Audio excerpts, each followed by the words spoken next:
என்ன பூண்டு குழம்பாமா? ஆமா, ஏன் நல்லா இல்லையா? அப்பா அம்மாக்கு மட்டும் 2 ஆம்லெட் போட்டு தந்திருக்க. சரியா வந்தாவே ஆம்லெட் போட்டுங்க. ஏன் சரியான்னு சொல்ற? அம்மாக்கு மட்டும் 2 ஆம்லெட் போட்டு தந்திருக்க. ஏமா தினமும் 1/2 ஆம்லெட் தான் தர நீ. ஏமா வயசுல மூத்தாது, அவங்க அதிகமா சாப்பிடுவாங்கம்மா. நீ வயசுல சின்ன பிள்ளை, கம்மியா சாப்பிடலாம்ல.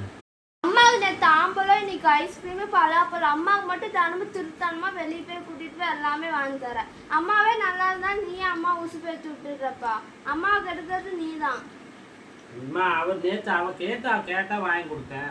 ஐஸ்கிரீம்ல அம்மா கேட்கவே இல்லை, நீ தான் கட்டாயப்படுத்தி போய் கூட்டி வாங்கி தந்தியாமா. உங்க அம்மா சுங்கத்துல கிடைக்கலன்னு அம்மா பிடிச்சி ரொம்ப நீ திட்டினியாமா. நான்லாம் கட்டாயப்படுத்தலாம் அவட்டுக்கு, நான் கட்டாயப்படுத்துறேன். அவ கேட்டா இல்ல, அப்பதான் உனக்கு என்ன பிடிக்குமோ வாங்கிக்கோ என்கிட்ட இன்னைக்கு அந்த வார்த்தை நீ கேட்டிருக்கியாப்பா? கேட்கவே கேட்கவே மாட்டேன் வார்த்தை. கேட்டாது நீ கடையில மொத்தமா கேட்டு அப்புறம் எப்படி அப்பா கேட்பாரு சொல்லு. அப்படிலாம் இல்லை, நான் சின்ன பொருள் தான் கேட்பேன். என்னது கேட்ப? பிரியாணி ஒரு 120 ரூபாய்க்கா சொல்லு.